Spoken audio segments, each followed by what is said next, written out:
मिर्जापुर जिला पंचायत सभागार में आज जिला विकास समन्वय और निगरानी दिशा की बैठक का आयोजन किया गया। बैठक में पहुंची सांसद व पूर्व केंद्रीय मंत्री अनुप्रिया पटेल का अधिकारियों की लापरवाही पर पारा चढ़ गया।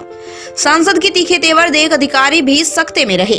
मौका था सभागार में बैठक का, जब नहर के कुलबों की सफाई में क्षेत्र पंचायतों के जनप्रतिनिधियों से प्रस्ताव मंगाना था, मगर अधिकारियों ने प्रस्ताव नहीं लिया। अधिकारियों से जब सांसद ने पूछा तो वो जवाब नहीं दे सके। मालूम हो कि अधिकारियों से विकास कार्यों के बारे में लगातार बैठक के दौरान पूछताछ करती रही है।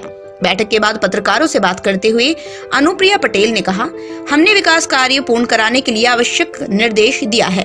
उन्होंने किसानों को धान बेचने में कोई परेशानी न हो, इसको लेकर भी आवश्यक निर्देश दिया। आज आप बैठक में आई थी दिशा की, क्या आपने निर्देश दिया, क्या बात हुई यहाँ पे? दिशा की बैठक का मुख्य उद्देश्य है भारत सरकार की जो तमाम योजनाएं संचालित की जा रही हैं आम जनमानस के कल्याण के लिए, उनकी प्रगति को जानना। और हमारे ज़िले में मिर्ज़ापुर में बहुत सारी योजनाएं संचालित हो रही हैं और बहुत सारे बड़े प्रोजेक्ट्स भी हैं जो प्रोग्रेस में हैं। उन सब के लिए तमाम निर्देश ज़िले के समस्त अधिकारियों को दिए गए हैं।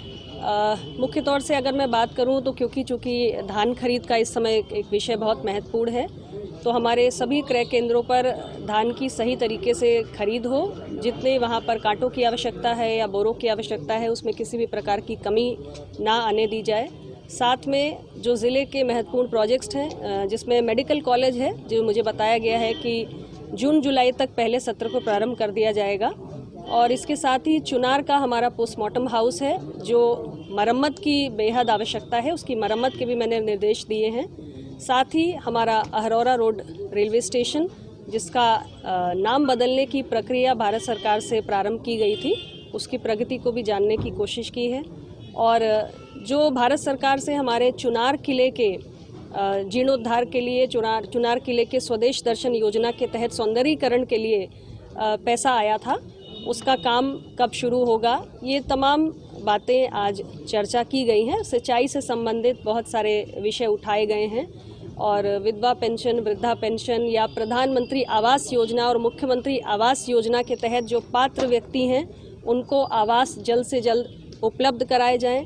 जो हमारी तमाम ज़िले की स्वास्थ्य सुविधाएं हैं, उनका लाभ हमारे ज़िले के सभी लोगों को मिले। भारत सरकार की जो तमाम योजनाएं चलाई गई हैं, जिसके तहत यहाँ पर हमारा डायलिसिस सेंटर भी स्थापित हुआ है, कार्डियक केयर यूनिट भी स्थापित हुआ है, मातृ एवं शिशु कल्याण अस्पताल भी स्थापित हुआ है। तो सारी सुविधाओं का हमारे आम जनमानस को लाभ मिले। आयुष्मान भारत योजना के तहत जिन लोगों के गोल्डन कार्ड्स अभी भी नहीं बन पाए हैं, 2 लाख से ज़्यादा, 2.25 लाख के करीब लोग हमारे यहाँ चयनित हैं जन आरोग्य योजना के तहत। तो जिनके अभी हमारे कार्ड्स नहीं बन पाए हैं, उनके गोल्डन कार्ड्स को बनाने में प्रगति लाई जाए। तो ऐसे तमाम विषय आज की बैठक में उठाए गए। मैम, धान क्रय केंद्रों पे यहाँ पे कुछ बताया जा रहा है, किसानों को परेशान भी किया जा रहा है, उनसे ये कहा जा रहा है कि नमी है धानों में।